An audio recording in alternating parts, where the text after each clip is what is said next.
nativistas. Bom, eles ocorreram entre a segunda metade do século XVII até a primeira metade do século XVIII.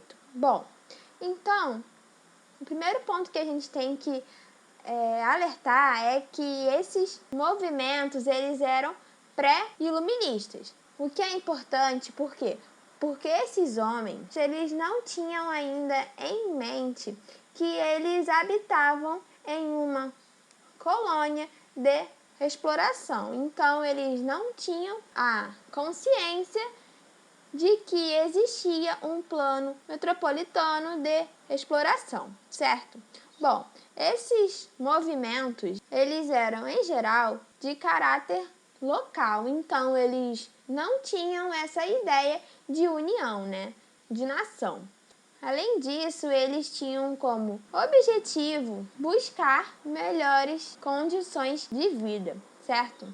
E também, eles não desejavam a ruptura com a metrópole, porque eles eram homens pré-iluministas, certo? Então, eles entendiam que os problemas que eles estavam sofrendo não eram causados por um plano metropolitano, e sim por aspectos internos. E aí que a gente acaba, entendendo o porquê desses movimentos nativistas terem fracassado, certo?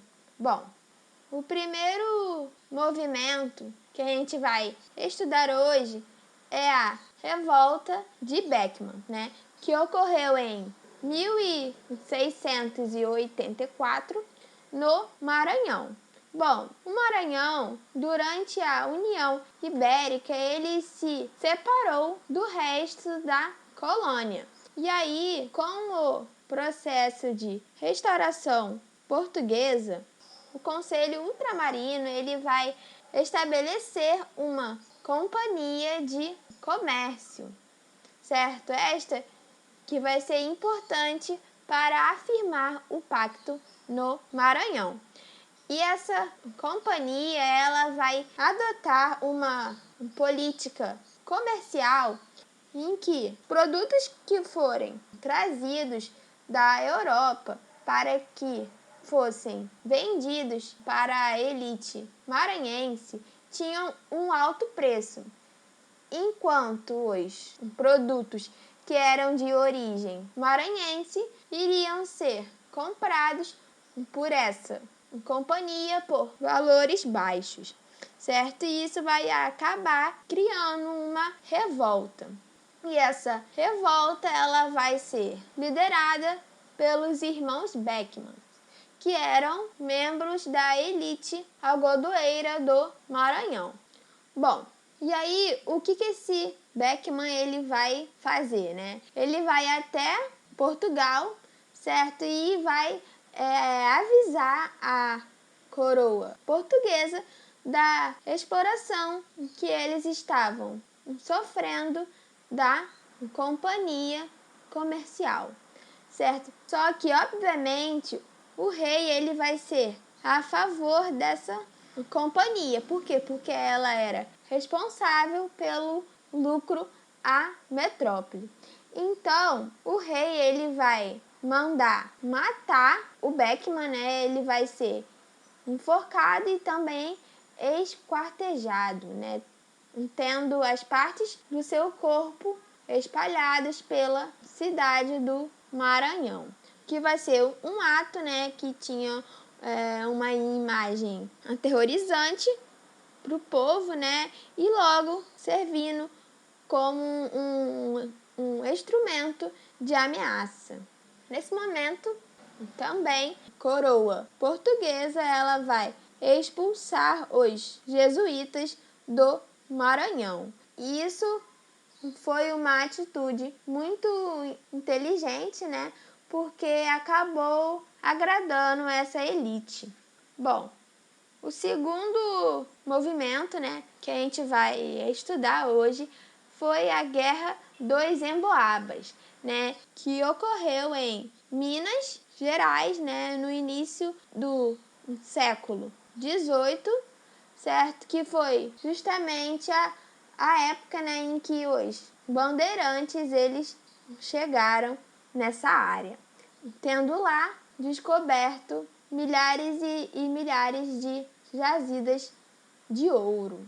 E isso foi o que motivou essa guerra. Por quê? Porque com o interesse nesse ouro vieram muitos portugueses, né, de diversas áreas do mundo, né? Isso por interesse nesse ouro. Só que esse ouro ele já era entendido como de domínio dos bandeirantes. Isso, né, na visão desses bandeirantes.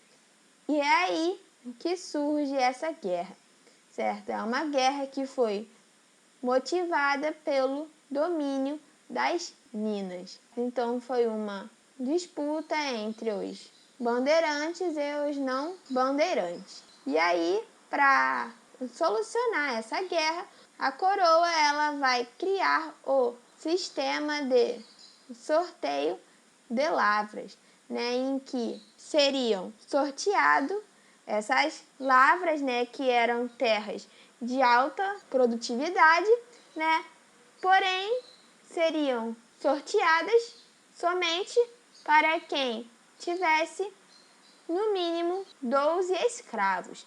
Então, a gente entende que em maior parte essas terras acabaram sendo de domínio dos grandes escravocratas, certo? E aí, os pobres eles acabaram sendo descartados desse sorteio. E aí foi criado o sorteio da fascação, em que ocorria a doação, né, de 1 metro do rio para quem fosse sorteado. Só que esse 1 metro ele era um espaço que não dava uma probabilidade desses fascadores de enriquecer, certo? Então, as chances eram muito baixas. E aí, a gente lembra de quem? Dos bandeirantes. Bom, eles foram os descobridores, né? Só que, né, eles eram quem? Eles eram aqueles que tinham saído do litoral para o interior em busca de riquezas, né? Então eles não tinham dinheiro. Então eles não participavam dos sorteios de lavras, certo? E com isso a coroa, né, como eles tinham descoberto essas terras, ela aceitou, né, em que esse descobridor ele tivesse o direito de receber uma lavra, né, da terra que ele tinha descobrido. Só que quem estava, né, participando dessa bandeira acabou ficando sem terra. E aí que vai dar início à expansão para o oeste, né?